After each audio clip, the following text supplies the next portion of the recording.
இந்த படம் இந்த படத்தினுடைய அந்த டெக்னிக்கல் ஆஸ்பெக்ட்ஸ் அப்புறமா இன்னொரு டைம் சொல்லலாம்னு நினைக்கிறேன். ஆனால் இந்த படத்தோட காஸ்டிங் பத்தி சொல்லி ஆகணும். இந்த படத்துல இருக்கிற ஒவ்வொரு நடிகரும் வந்து இந்த படம் ஒரு ஒரு சினிமா இல்ல, இது வந்து நம்ம லைஃப்ல நடக்கிறது, நம்ம தெருவுல நடக்கிறது, நம்ம அண்ணனுக்கு நடக்கிறது, நம்ம தம்பிக்கு நடக்கிறது, நம்ம அப்பாவுக்கு நடக்கிறது அப்படின்னு நம்மளை உணர வைக்கக்கூடிய அளவுக்கு அவ்வளவு ரியலிஸ்டிக்கா இருக்கு காஸ்டிங். எல்லாருமே வந்து மிக பொருத்தமான சாய்ஸஸ். அங்க அந்த அந்த ரீஹாபிலிட்டேஷன் சென்டர்ல இருக்கிறவங்களா இருக்கட்டும், அந்த தெருவுல இருக்கிறவங்களா இருக்கட்டும், ஒவ்வொரு நடிகருமே வந்து அவ்வளவு பொருத்தமா இருக்காங்க. அண்ட் எல்லாருமே அவ்வளவு கன்வின்சிங்கா அந்த ரோல்ஸ் பண்ணிருக்காங்க. ஸ்பெசிபிக்கா சொல்லல இவங்க அவங்க என்ன, பட் எல்லாருமே அவ்வளவு சிறப்பா பண்ணிருக்காங்க இது.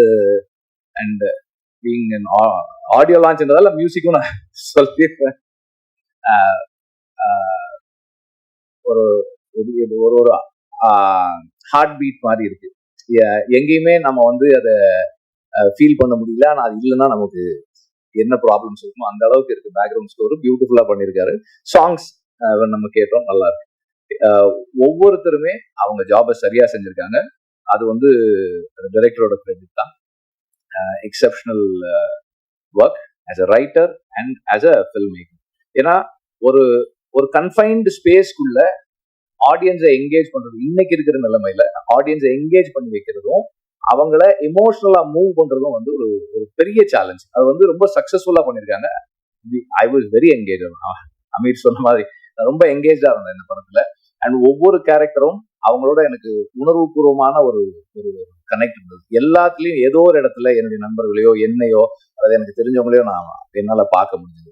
அது அந்த ஒய்ஃபா இருக்கட்டும், அந்த குழந்தைகளா இருக்கட்டும், அந்த அந்த அந்த பாட்டில் ராதான்ற கேரக்டரா இருக்கட்டும், அவனோட ஃப்ரெண்ட்ஸா இருக்கட்டும், எல்லாருலயுமே வந்து ஏதோ ஒரு இடத்துல நான் வாழ்க்கையில் சந்தித்த நபர்களை என்னால பார்க்க முடியுது.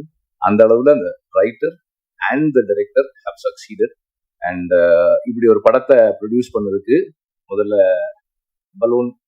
பலூன் பிக்சர்ஸுக்கும் ரஞ்சித்துக்கும் என்னுடைய பாராட்டுகள். இது வந்து